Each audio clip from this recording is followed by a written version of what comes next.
वह गांव बहुत पुराना था। दिन में धूप तेज होती थी और रात को खामोशी डराने लगती थी।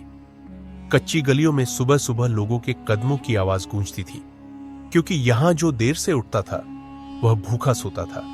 उसी गांव के एक टूटे फूटे से घर में एक बेवा औरत अपने 2 बेटों के साथ रहती थी। उसका शौहर कई साल पहले मर चुका था, लेकिन उसका दुख आज भी उतना ही गहरा था।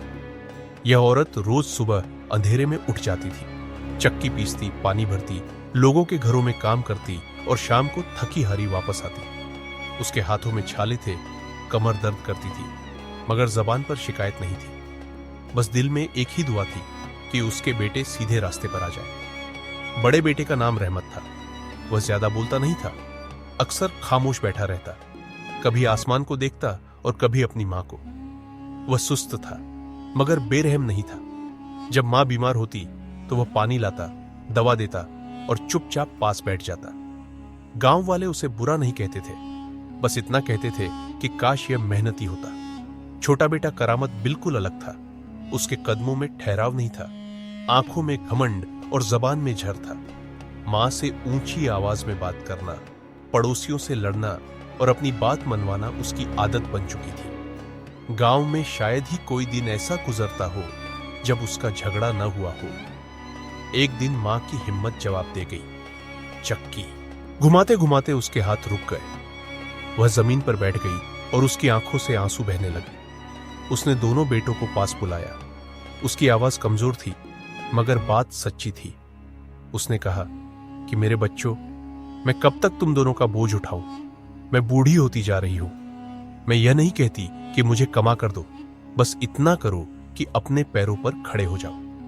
गांव में खेती कर लो या शहर जाकर कोई काम सीख लो, घर बैठे रहने से कुछ नहीं बदलेगा। रहमत ने यह सुना तो उसकी आंखें भर आईं। उसने नजरें झुका ली और आहिस्ता से कहा कि अम्मा, आप फिक्र न करें। अल्लाह ने चाहा तो मैं शहर जाकर मेहनत करूंगा और आपको सुकून दूंगा। करामत ये सुनकर हंस पड़ा। उसने घमंड से कहा कि मैं भी शहर जा रहा हूं, मगर मजदूर बनने नहीं। मैं वहां बड़ा आदमी बनूंगा। थानेदार न बना तो मेरा नाम बदल देना। मां को उम्मीद नजर आई। उसने अपने दुख को दिल में दबाया और दोनों के लिए कपड़े तैयार किए। 4 रोटियां पकाईं, उन पर घी लगाया, गुड़ रखा और दुआ देकर रुखसत किया। वह देर तक दरवाजे पर खड़ी रही और जाते हुए दोनों को देखती रही, जैसे दिल कह रहा हो कि यह सफर आम नहीं है। रास्ता बहुत लंबा था। सूरज धीरे धीरे आग बरसाता हुआ ऊपर चढ़ आया। दोपहर के वक्त दोनों एक बड़े दरख्त के नीचे बैठ गए। हवा थमी हुई थी, परिंदे भी खामोश थे। करामत ने कहा कि आओ एक ही वक्त में खा लेते हैं, बाद में भी खा लेंगे। रहमत ने थोड़ा सोचा मगर मान गया। करामत ने जल्दी जल्दी खाना शुरू किया, जैसे कल का कोई भरोसा ना हो। उसने रहमत की ज्यादातर रोटियां भी खा ली। रहमत ने कुछ नहीं कहा, बस खाली हाथ को देखता रहा। थोड़ी देर बाद दोनों फिर चल पड़े।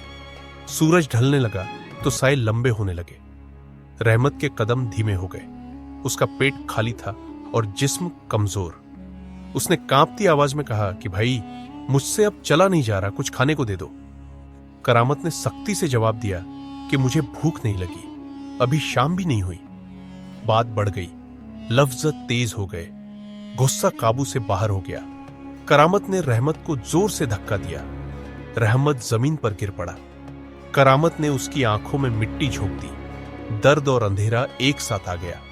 रहमत चीखता रहा मगर करामत ने एक बार भी पीछे मुड़कर नहीं देखा। रात आ गई। जंगल की खामोशी अब डर में बदल चुकी थी। दूर दूर से जानवरों की आवाजें आ रही थी। रहमत अंधा था, जख्मी था और अकेला था। उसने हाथों से जमीन टटोली, एक दरख्त पकड़ा और बड़ी मुश्किल से उस पर चढ़ गया। वह ऊपर बैठकर कांप रहा था और बार बार अल्लाह को याद कर रहा था। आधी रात के करीब उसने नीचे से अजीब आवाजें सुनी। वे जानवर थे मगर उनकी बातें इंसानों जैसी थी। रहमत सांस रोके सुनता रहा।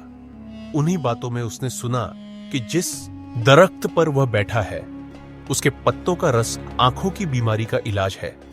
उसका दिल जोर जोर से धड़कने लगा। उम्मीद की एक छोटी सी रोशनी जाग उठी। जब रात खत्म हुई और आसमान पर हल्की रोशनी फैली, रहमत ने पत्ते तोड़े।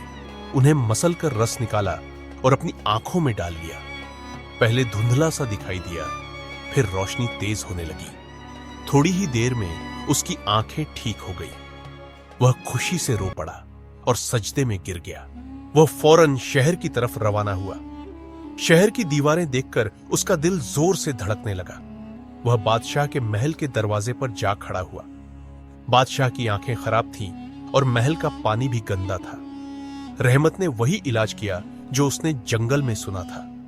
बादशाह की आंखों में रोशनी आ गई। फिर रहमत ने महल के अंदर छुपे मीठे पानी का रास्ता भी दिखा दिया। बादशाह हैरान रह गया।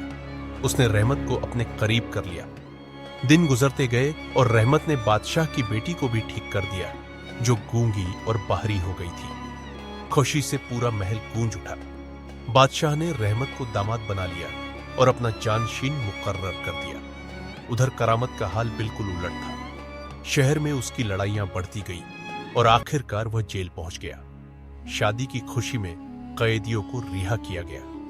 रहमत ने उसे पहचान लिया और इज्जत के साथ महल ले आया। उसने समझाया कि बुराई छोड़ दो और मां के पास वापस चले जाओ, मगर करामत के दिल में घमंड अब भी जिंदा था। वह एक बार फिर उसी दरख्त की तरफ गया, मगर उस रात जंगल का माहौल बदला हुआ था। जानवर भूखे थे, आवाजें ज्यादा खौफनाक थी। करामत का पांव फिसला और वह दरख्त से नीचे गिर गया। अंधेरे में दरिंदे लपके और सब कुछ खत्म हो गया। यही अंजाम होता है उस घमंड का जो इंसान को अंधा कर देता है। नेकी धीरे धीरे इंसान को बुलंदी तक ले जाती है और बुराई एक ही लम्हे में सब कुछ छीन लेती है। दोस्तों, अगर आपको यह कहानी पसंद आई हो तो इस वीडियो को लाइक करें और अपने दोस्तों के साथ शेयर करें। साथ ही नीचे कमेंट में हमें बताइए कि आपको इस कहानी में सबसे ज्यादा क्या पसंद आया। और हां, ऐसी ही दिलचस्प कहानियां देखने के लिए हमारे चैनल को सब्सक्राइब करना न भूलें। वीडियो देखने के लिए आपका बहुत बहुत धन्यवाद।